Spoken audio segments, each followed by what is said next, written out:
My name is Douglas Sun. I've been writing for role-playing games for about 25 years, and about 7 years ago, I decided to go into business for myself, basically, and I started Ramen Sandwich Press. We sell mostly online. Kickstarter actually accounts for a large amount of our revenue. And what I do, I started with a series that I call Places by the Way.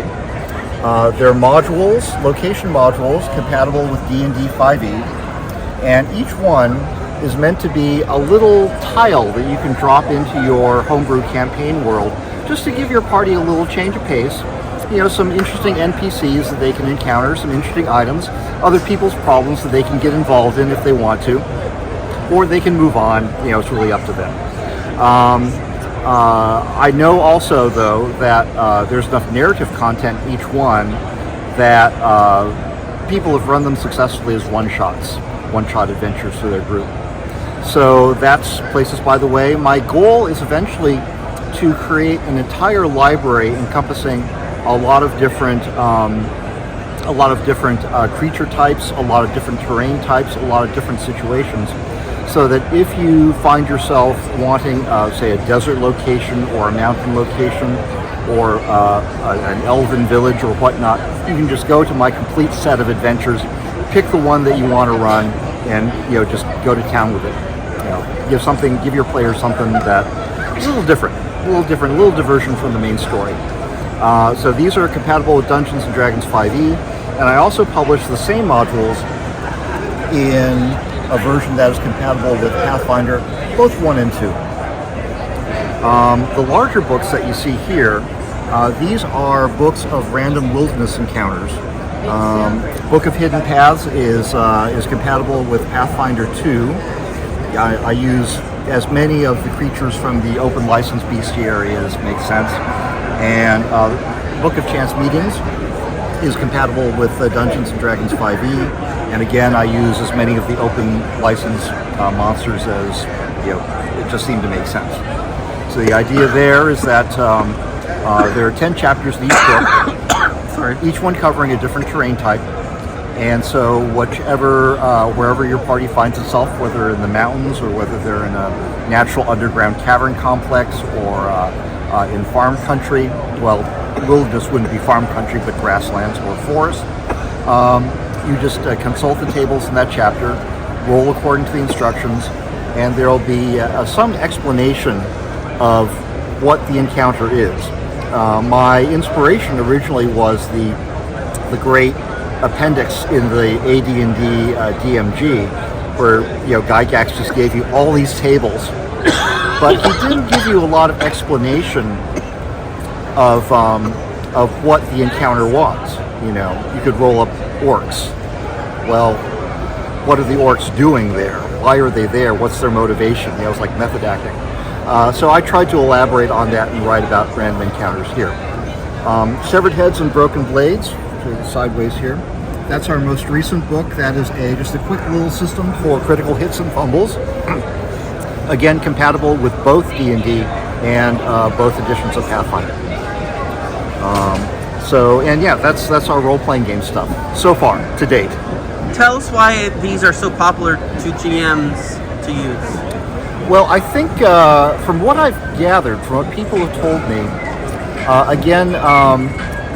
the modules have been useful as one-shots, just something, and because of the size format, I've had people say, well, it's nice to be able to have something I can fit in my pocket and take to the game, literally fit into my pants pocket. They're meant to be as accommodating to your campaign world as possible.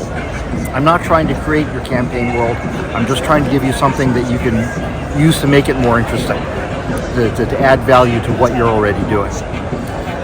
The random encounter books, interestingly enough, I've had people tell me in both cases that it's been a great boon to their hex crawl campaigns.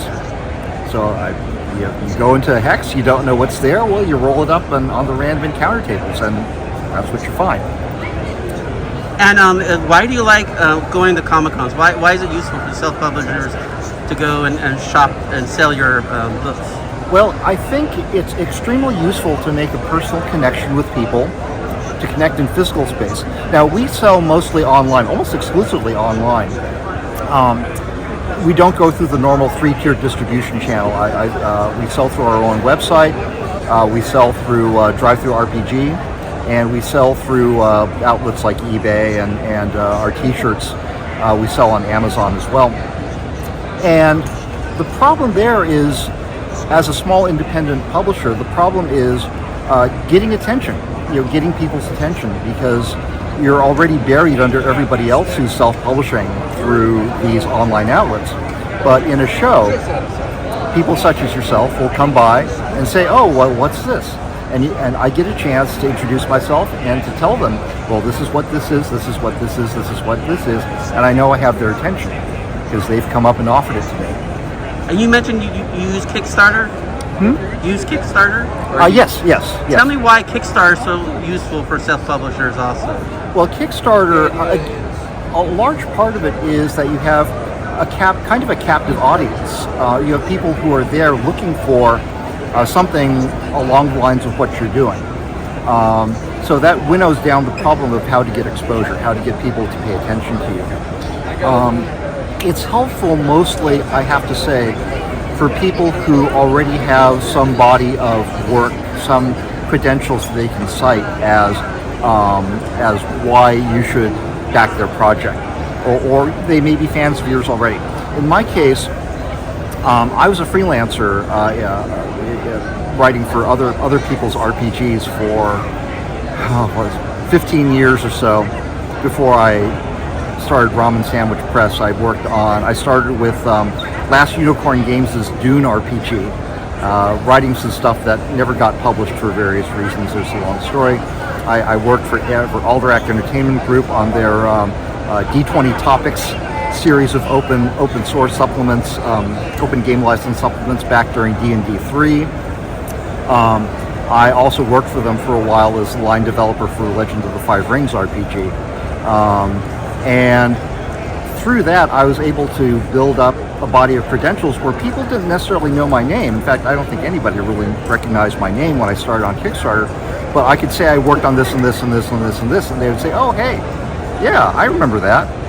So if you were associated with that, I have an idea that you're capable of doing this.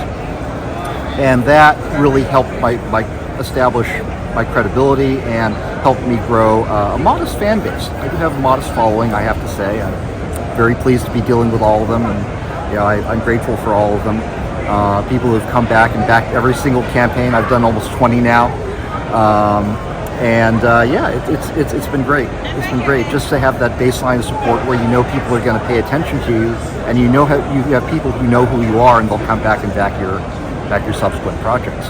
And for those who can't attend the Comic-Con, how can they follow you social-wise? We do have a Twitter feed. Let's see. Actually, probably the best way is to go to our website, which is www.ramensandwich.com. I also have a blog on Substack under my name, Douglas Sun, where I try to post, bits of news and goings-on and some behind-the-scenes glimpses of what we do at Ramen Sandwich Press. And we do have a Facebook page under Ramen Sandwich Press. So those are ways you can keep track of us online.